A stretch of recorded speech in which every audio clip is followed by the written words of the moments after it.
Hello everyone and a warm welcome to National Pharmacovigilance Week 2024. This week is all about raising awareness of drug safety, reporting adverse drug reactions, ADRs, and ensuring ethical practices in SIDA medicine. We from the Peripheral Pharmacovigilance Center, Chidambaram, have initiated a special campaign to raise awareness called Your Question, Our Answer. Through this campaign, we encourage you to ask your questions about SIDA pharmacovigilance, and our experts will provide clear and insightful answers. We reached out to SIDA doctors, students, and practitioners to gather their most important questions. We received around 27 questions from across the community, and today, and this week, we're excited to bring you some expert answers to ignite your doubts with a shed of light. Today is the day one, and let's start. Today, we are excited to feature the insights of Dr. R. Rathnamala, Research Officer, SIDA, SIDA Central Research Institute, CCRS, Chennai, who will be addressing some of the important questions asked.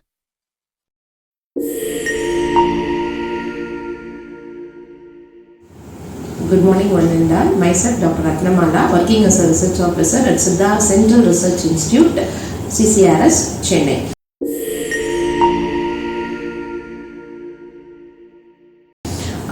எனக்கு வந்து first query வந்து what is ADR and what is AE எதுக்கான difference.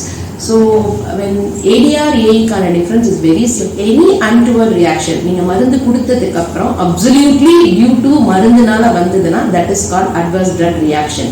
ஆனால் நம்ம ட்ரீட்மெண்ட்ல இருக்கும்போது பேஷண்ட்டுக்கு ஏதாவது ஒரு untoward reaction which is not necessarily coordinated with our drug அப்படின்னா that is called AE. For example, patient வந்து நம்மளோட ட்ரக்கோட சேர்த்து மாடர்ன் மெடிசன்ல ஏதோ ஒரு ட்ரக் எடுத்துட்டு இருக்காங்க. அப்படி எடுத்துட்டு இருக்கும்போது திடீர்னு அவங்களுக்கு ஒரு ஹைப்போகிளைசீமியா வருது டியூ டு மாடர்ன் ட்ரக் அப்படின்னு சொன்னா that is called AE, not ADR. ஆனா அந்த hypoglycaemia due to our drug அப்படின்னு சொன்னா that is called ADR. So this is the difference first.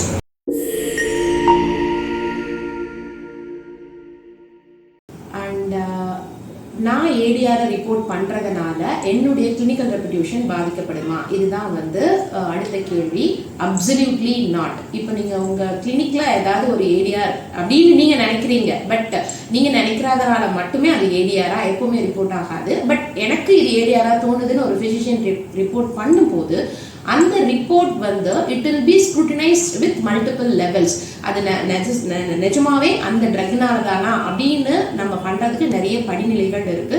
அதனால நம்ம ஏடிஆரை ரிப்போர்ட் பண்றதால உங்களுடைய கிளினிக்கல் ரெப்யூட்டேஷன் எந்த காரணத்தை கொண்டும் பாதிக்கப்படாது. இன்னும் சொல்ல போனா இந்த மாதிரி மல்டிபிள் பிசிஷியன்ஸ் வந்து ரெக்கார்ட் பண்ணும்போது we may have a group of ஒரு ரிசல்ட்ஸ் வரும்போது அதை அனலைஸ் பண்ணி அதுக்கப்புறமா தான் we will come to a conclusion.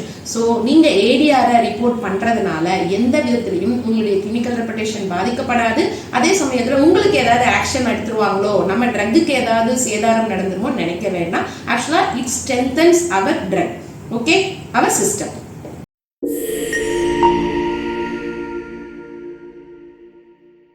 எனக்கு வந்து தேர்ட் கொரி, ஏடிஆரை ரிப்போர்ட் பண்ண is there any standard time frame இருக்கா அப்படிங்கிறது. ஆக்சுவலாக there is no standard time frame for reporting ADR as such. நமக்கு வந்து நம்மளோட கைட்லைன்ஸ் எதுவுமே ரிப்போர்ட்டட் ஏடிஆர் எப்போ கொடுக்கணுங்கிறதுக்கான ஸ்டாண்டர்ட் டைம் ஃப்ரேம் இல்லை. ஆனால் ப்ராஜெக்ட் பேஸ்டு ஏடிஆராக இருந்தால், நம்ம நிறைய ப்ராஜெக்ட் பண்ணுறோம், அதுக்கான ஏடிஆராக இருந்ததுன்னா வித்தின் 7 ஒர்க்கிங் டேஸ்க்குள்ளால அந்த ஏடிஆரை ரிப்போர்ட் பண்ணணும் அப்படிங்கிறது ரூல். ஆனால் being a private physician or ஜென்ரலாக நம்ம வந்து ப்ராஜெக்ட் இல்லாமல் வரக்கூடிய ஏடிஆரை if you suspected that it is an ADR then better to inform. நீங்களே கூட அதை ஃபில் பண்ணலாம். அப்படி இல்லைன்னா there are multiple Siddha pharmacovigilance centres இருக்கு. அவங்க கிட்ட நீங்க விஷயத்த வந்து கம்யூனிகேட் பண்ணிட்டீங்கன்னா அவங்க நிறைய இப்பெல்லாம் வந்து கியூஆர் கோட் பேஸ்டு சப்மிட் பண்ணுறதுக்கு, டேட்டா சப்மிட் பண்ணுறது கூட நிறைய ஃபார்மட்ஸ் இருக்கு. ஸோ நீங்க அவங்கள யாரையாவது ஒருத்தரை அப்ரோச் பண்ணீங்க அப்படின்னா the ADR will be submitted. உங்க நேம் போட்டு but on behalf of you they will be submitted.